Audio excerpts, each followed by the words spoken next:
Well, one of the most underreported stories of the financial crisis in this country is the ticking time bomb of our pensions that teachers, judges, cops in this country have been counting on for decades. But while they've been counting on it for years, those very pensions have been vastly underfunded by the government, relying on overly optimistic accounting. Some would assert accounting fraud, others call it optimism, and then taking increasing exposure to risky financial market instruments like the ones we learned so much about during the financial crisis in 2008. According to researchers at Northwestern, pension plans are now short about $3.2 trillion. 20 states expected to run out of cash altogether by 2025.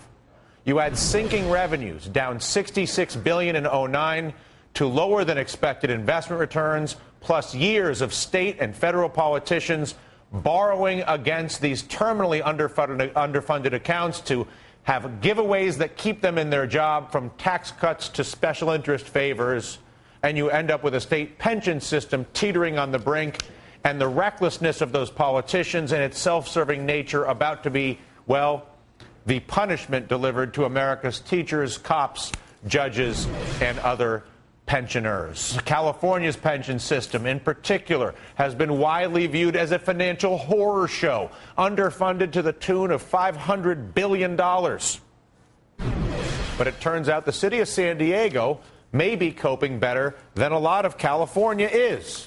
Its unfunded liabilities did grow, but only by about $39 million last year, which was $20 million less than they had been anticipating. And the city's mayor, Jerry Sanders, who's been brought in a sense, to clean up some of their mess, joins us now. We won't get too far into exactly the past that created this situation right out of the gate here, Mr. Mayor, but I would like to start off with the beginnings of the repair process that you have initiated. Could you explain to us what you're doing?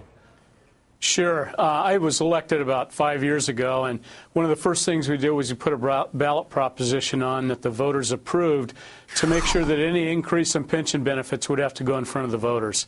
Then in July of 2009, we put a new pension system in place for new employees. It's part defined benefit, part defined contribution, and it literally costs the city half as much as the old pension system. Where we're moving right now is myself and another council member are sponsoring as private citizens an initiative to go to a 401k style system and put our employees back in Social Security, give them a 401k, and let them have the same type of pensions that the taxpayers have. And we think that's one that will pass easily in the next election. And how scalable do you feel this would be, for instance, to other cities in California? Well, I think that everybody's watching us. We were the first ones to put the second-tier pension system in place in 2009. We're starting to see others do that now.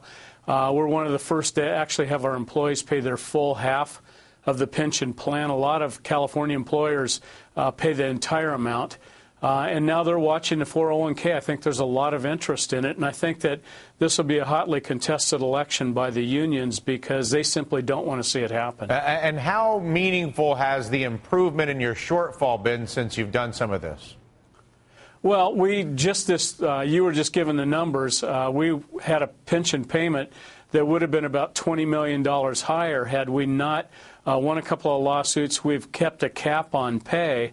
We haven't given raises for the last 2 years and took compensation back from employees, and that also knocked down the unfunded liability dramatically by about $200 million, which lowered our pension payments. So we're starting to see some real results from that and believe we can continue that through. And then to the broader issue here, there is the question of how the heck we got into this situation, which goes to the spending habits of politicians that like to have all sorts of interesting accounting with their pension funds, that goes to the availability of exotic financial instruments that basically served as a credit card from some of the Wall Street banks walking in saying, listen, we can get you all kinds of returns for low risk on these CDOs and whatnot, where you learned too much about them in 2008. how do you suggest we begin to unravel the culpability of the $3.2 trillion shortfall in this country without simply just taking it out on the teachers and judges who were reliant upon this, without holding to account the politicians, pension managers, and bankers that made it all possible? Well, this was really a failure of management in a lot of ways. Unions are supposed to ask for more benefits. Management's supposed to say no.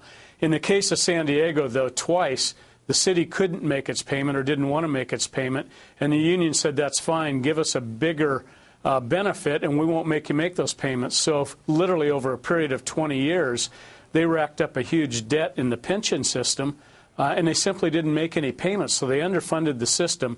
People live longer. They let them retire earlier. We have raised the retirement age now in our second-tier system.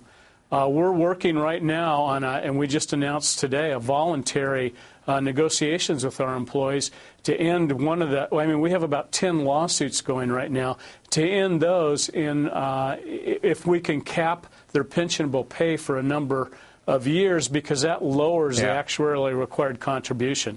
Do you think there should be some culpability for folks like CalPERS, who are predicting the Dow will be at 25,000 by the end of 2009? And you look at a lot of the other pension calculations of people that were promising exorbitant returns with AAA ratings, only to find that it was nothing more than a worthless piece of paper?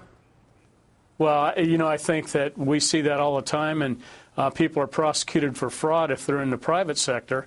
If you happen to be a big state pension system, you're simply told you made a mistake. And that's absolutely ridiculous. This people in California are not footing the entire bill, and neither are the employees footing their half of it. And CalPERS is making that much worse. And there's a day of reckoning. It always comes. All right. Listen, Mr. Mayor, hope to have you back. And congratulations on, at the very least, attempting to tackle one of the thorniest problems, I think, that exists in this country today. Jerry Sanders, the mayor of San Diego. Thank you, sir.